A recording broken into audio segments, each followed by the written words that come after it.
চলো চলো আমার ইকো গাড়িটা ডাকবো। হ্যাঁ ছিঁড়ে যাবে দাদা, নেট ছিঁড়ে যাবে। ছিঁড়বে না, তোলায় হাত দাও, হাত দাও না, দাও। তোলাটা ছিঁড়বে না। ইকো গাড়িটা কি টেনে নিয়ে আসবো? ছিঁড়ে যাবে, আমি বলছি শোনো। হ্যাঁ চলো ধরবে তো। দেখো অনুমান বলো কত রাখবে? একেবারে ব্যাগের মধ্যে রাখো। দুটো সিট দেখাবো? একটাই বলো।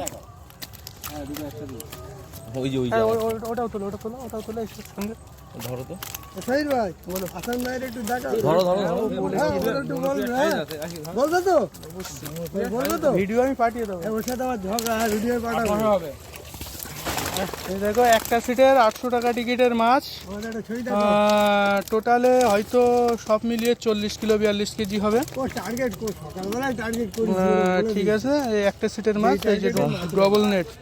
আর এই যে আমাদের কুখ্যাত শিকারী টুটুল ভাই, এই তো আর এই দাদা। বাবু এটা কি করছো?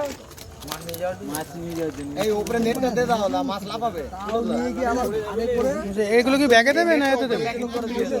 গামছা দিই, নেট ধরো এটা। নেটটা দিই, নেটটা দিই। নেটটা উপরে চাপে দিয়ে দাও। কি করবে করো। বড় ব্যাগটা ধরো। মাছটা আমি আর বেশি ব্যাগ কালার হয়ে গেছে।